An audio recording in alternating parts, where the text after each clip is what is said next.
आरुषि अग्रवाल गुजरात न्यायिक सेवा के अंदर 4th रैंक से सेलेक्ट हुई है। कोटपुतली की रहने वाली है आरुषि और अपने कोचिंग संस्थान की जो है 2024 सितंबर की फाउंडेशन बैच की स्टूडेंट। आरुषि और आरुषि के माता पिता को बहुत बहुत बधाई और शुभकामनाएं इस सफलता अर्जित करने के लिए, इस मुकाम हासिल करने के लिए। आरुषि ने अपनी 5 year course LLB Banaras Hindu university से वो कंप्लीट किया 2022 में और उसके बाद 2023 में जो है दिल्ली NLU से अपना LLM कंप्लीट किया criminal law and constitutional law में। 2025 का RJS भी दिया और GJS भी दिया।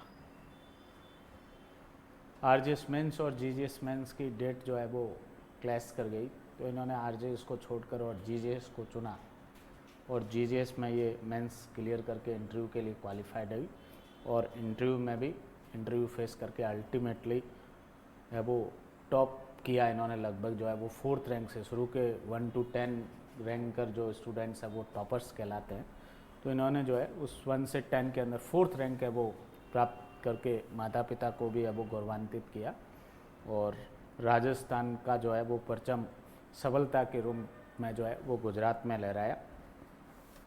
फर्स्ट इंटरव्यू था इनका ये जुडिशरी का, जब से इन्होंने अपना लॉ कंप्लीट किया उसके बाद से जो है, और अल्टीमेटली निरंतरता से और लगातार और कंसिस्टेंसी से वो इन्होंने अपनी तैयारी को है वो जारी रखा और गुजराती भाषा को भी इन्होंने अपने लेवल पे तैयार किया किसी ट्यूटर से पढ़ के। और लॉ का भी गुजरात का सिलेबस राजस्थान से बड़ा है, कुछ एक्ट जो है जो राजस्थान में नहीं है, गैम्बलिंग एक्ट वगैरह कुछ वहाँ के PCPNDT, ये इमोरल ट्रैफिक प्रिवेंशन एक्ट और भी है कुछ जो है वो death and birth registration act, तो 5-7 एक्ट गुजरात के और एक्स्ट्रा एक्ट्स भी है। और राजस्थान RJS में जो सिलेबस में है वो लगभग सारा है, इसके एडिशन में 5-6 एक्ट और है, तो लगभग 35 से 40 एक्ट थे, तो उनको अच्छे से पढ़ा, प्री क्लियर किया, उसके बाद मेंस क्लियर किया और अल्टीमेटली इंटरव्यू फेस करके वो सेलेक्ट हुई। आरुषि से और उनके पेरेंट्स से मेरी गुजारिश रहेगी कि वो स्टेज पे आए और आरुषि अपनी सफलता के बारे में बताएगी और पेरेंट्स भी इस खुशी के पल में जो है वो शामिल है स्टेज पे। यस रवि, थोड़ा सा इधर आ जाइए, आप भी मैम आ जाइए, आरुषि आप भी आ जाइए। सर बहुत बहुत बधाई और शुभकामनाएं आपको। मैम आपको भी बहुत बहुत बधाई और शुभकामनाएं, बेटिया ने नाम रोशन किया आपका। अंशा आप आ जाओ, आरुषि को माला पहनाओ।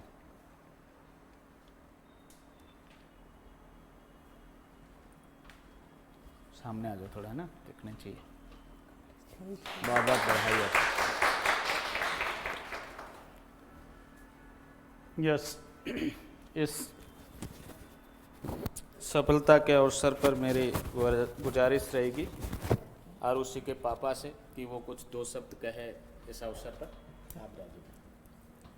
बेटी की इस खुशी में इस अपनी KD जो अपना संस्थान है इसका काफ़ी योग रहा। बेटी काफ़ी खुश थी, काफ़ी मदद मिली है इससे। हमने तो स्ट्रगल किया है इसको पढ़ाने में, माँ बाप तो करता है पैसे मतलब आर्थिक रूप से व्यवस्था, लेकिन इसके जो दिमाग की व्यवस्था है, जो चीज़ की ज़रूरत है, वो तो देखो मैं भी लॉयर हूँ लेकिन मैं नहीं कर पाया। संस्था ने काफ़ी किया और इस संस्था को मेरा बहुत बहुत धन्यवाद। आप लोगों से भी मेरा एक यही कहना है, आप लोग भी अच्छी मेहनत करो, संस्था का नाम करो और माँ बाप का भी नाम करो, बहुत खुशी होती है माँ बाप को। Thank you.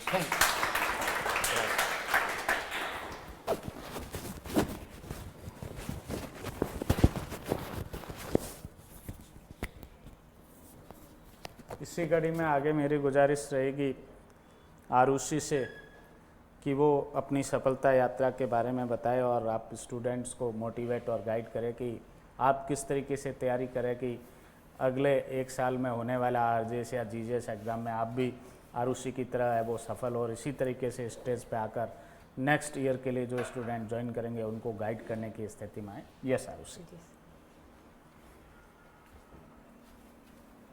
First of all thank you so much KD sir and बाकी सब जिन्होंने आज मुझे इतना सम्मान दिया।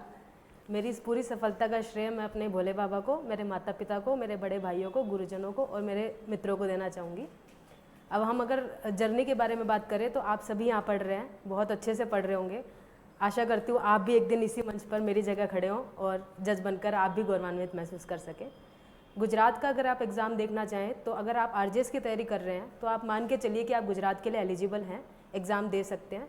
अगर आपको सिर्फ एक भाषा का लैंग्वेज सीख कर एक स्टेट आपके लिए ओपन हो जाता है एग्ज़ाम देने के लिए, तो इससे बेहतर कुछ नहीं हो सकता। हमें जज बनना है, वो कहीं का भी हो। हमें जब हम स्टार्टिंग में अगर हम कहीं पढ़ने जाते हैं, कुछ भी करते हैं, तो हमें अपने एक स्टेट को बाउंड्री नहीं बना के रखना चाहिए। अगर हम गुजरात का एग्ज़ाम दे के वहाँ जज बन सकते हैं तो वो हमारे लिए सेम बात होनी चाहिए। गुजरात के एग्ज़ाम में प्री हमारे लिए लॉ, अगर आप प्रीवियस ईयर पेपर उठाकर देखेंगे तो लॉ काफ़ी ईजी होता है। उसमें जो एग्ज़ाम हमारे पास सबसे अच्छी चीज़ क्या होती है कि हमें सिर्फ 50% मार्क्स लाने हैं लॉ के एग्ज़ाम में, जो कि अगर आप प्रीवियस ईयर पेपर उठाकर देखेंगे तो काफ़ी ईजी होता है। आप करिएगा, देखिएगा, वो आपसे ईजिली अटैम्प्ट हो जाएगा। वहाँ पे रहती है गुजराती लैंग्वेज, जो कि प्री में ट्रिकी होती है। उसके लिए अगर आप कहीं से भी अगर आपको मिलती है, कोचिंग मिलती है या कहीं से भी सहायता मिलती है, तो गुजराती लैंग्वेज सीखिए।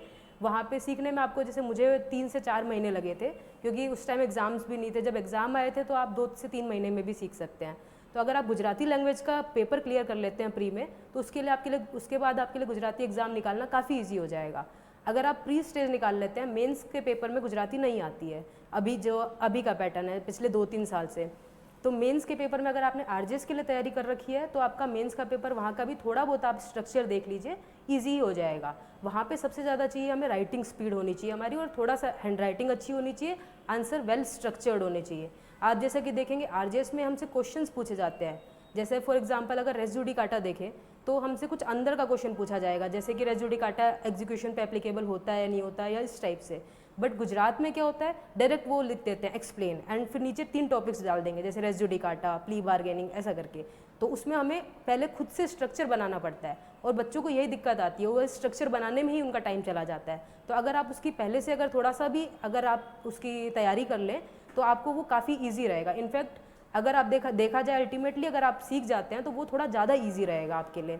तो अगर आप गुजराती में ऐसा मेंस अगर आप निकाल लेते हैं तो उसके बाद इंटरव्यू में बहुत, मतलब मैंने भी अपने टाइम में सुना था, क्योंकि मेरा फर्स्ट अटैम्प्ट था, डर सबको लगता है, तो उस टाइम मैंने भी बहुत सुना था कि आउटसाइडर को नहीं लेते हैं, गुजरात में आउटसाइडर को बिल्कुल कंसिडर नहीं करते हैं। जब मेरा मेंस हुआ था तो मुझे बहुत लोगों ने बोला था ठीक है मेंस निकाल लिया, इंटरव्यू में तो वो वैसे भी बाहर निकाल देंगे, लेकिन आज देखिए मैं हो गया है मेरा सिलेक्शन। तो ऐसे ही शायद उन लोग को ये नहीं चाहिए कि आप आउटसाइडर हैं या गुजराती है, उन लोग को चाहिए कि आप उनकी लैंग्वेज को रेस्पेक्ट करके थोड़ा सा आप उनको सीखिए।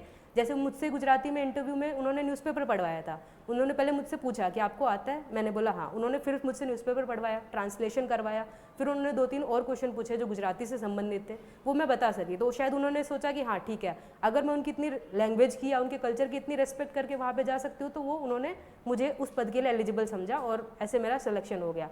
तो मैं आप लोगों से भी ये कहना चाहूँगी कि अगर आपको गुजराती में इंटरेस्ट, गुजरात स्टेट में इंटरेस्ट है, हमारे गुजरात जुडिशरी के एग्ज़ाम्स में आप जैसा कि जानते ही हैं, ऐसा है नहीं कि एक स्टेट के एग्ज़ाम हर साल आ रहे हैं या फिर हमें हर बार अपॉर्चुनिटी मिल रही है। जैसा कि मेरे साथ हुआ था, ये जो 3 ईयर वाले रूल वाला है, इसके चक्कर में कोई स्टेट के एग्ज़ाम्स नहीं आ रहे थे। मैंने ऐसा नहीं है कि मेरी गुजराती कोई फर्स्ट प्रेफरेंस थी, बट उस टाइम वही एग्ज़ाम निकला हुआ था जिसके ऊपर 3 ईयर्स रूल एप्लीकेबल नहीं हो रहा था, तो मुझे वही चूज़ करना था, वो मेरा हुआ, और आज मैं बहुत खुश हूँ कि मेरा गुजरात में हो गया। ऐसे ही एक दिन आप लोग का भी हो सकता है। और अगर कभी फर्दर कभी भी कोई गाइडेंस की ज़रूरत हो, आप केडी सर से कांटेक्ट कीजिएगा। इन्होंने जैसे मेरी हेल्प करी, वैसे तो आप इनके स्टूडेंट हैं तो मुझे नहीं लगता कोई हेल्प चाहिएगी आपको, बट स्टिल अगर गुजरात के लिए कुछ चाहिएगा तो पक्का मुझसे कॉन्टैक्ट कीजिएगा। Thank you.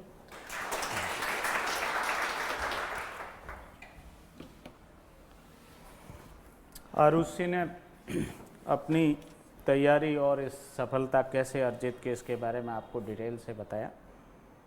ज़रूरत जो है एक जज्बे की है, एक जुनून की है। यदि जुनून और जज्बे के साथ आप तैयारी जारी रखेंगे तो आप भी इस सपने को साकार कर सकते हैं। रेगुलरिटी और कंसिस्टेंसी रखनी होगी आपको।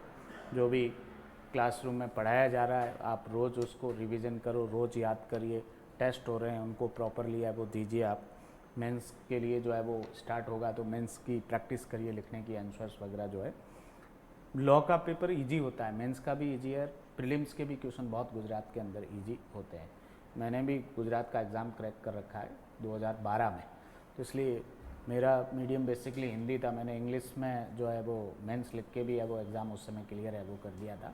तो आप लोग भी कर सकते हैं। इंग्लिश मीडियम वालों के लिए स्कोप है। हिंदी वालों में मेरे जैसा जो हिंदी इंग्लिश को बैलेंस कर सकता है, इंग्लिश को भी अडेप्ट कर सकता है, उसके लिए है वो अवसर है। जिसकी इंग्लिश कमज़ोर है वो गुजरात में नहीं चल पाएगा, या गुजराती मूल का है जिसके गुजराती भाषा है तो उनके लिए ऑप्शन है वो मेंस गुजराती भाषा में वो दे सकते हैं। बट लॉ का पोर्शन बहुत ईजी, रिपीटेडली क्वेश्चन आते हैं। 125 सीआरपीसी के आप उठा के देखोगे तो हर मेंस पेपर के अंदर आपको मेंटेनेंस वाला क्वेश्चन मिल जाएगा। एसआरए में कुछ फिक्स क्वेश्चन है, वो हर पेपर में आपको हर 1 साल 2 साल छोड़ के मिल जाएगा। मतलब क्वेश्चंस की रिपीटेशन बहुत ज़्यादा है। यदि सेलेक्टिव क्वेश्चन 100, 125, 150 आपने तैयार कर दिए तो गुजरात का एग्ज़ाम आपके मतलब कंट्रोल में आ गया, आप निकाल सकते हो। एक हर्डल तो गुजराती भाषा है, वो प्री के टाइम आपको क्लियर करना पड़ेगा, सब्जेक्टिव पेपर होता है। और दूसरा हर्डल है इंटरव्यू, जो आपके भाग्य पर डिपेंड करेगा। माहौल तो हम लोग दे देंगे इंटरव्यू का, गुजराती भाषा का भी दे देंगे, बर्निंग इश्यूज़ क्या चल रहे हैं वो भी बता देंगे, आंसर देने के तरीके बता देंगे, कैसे देने, क्या पूछे जाएंगे ये भी बता देंगे। बट आपके स्टार उस दिन कितने काम कर रहे हैं, जिस दिन इंटरव्यू हो रहा है आपका, उस इंटरव्यू पैनल में कौन कौन लोग हैं, वो किस एरिया से रूटीन में क्वेश्चन पूछते हैं, और आप कितने कॉन्फिडेंस के साथ आंसर दे पाते हैं, आपका एटीट्यूड वहाँ है वो इंटरव्यू हॉल में कैसा है वो रहता है। इन सभी बातों पर निर्भर करेगा आपकी है वो सफलता। प्रयास करिए। आरुषि ने प्रयास किया, ये सफलता लेके बाहर है वो आई है, 4th रैंक से सेलेक्ट हुई है। बहुत गर्व की बात है आप सभी के लिए और मेरे लिए भी व्यक्तिगत रूप से।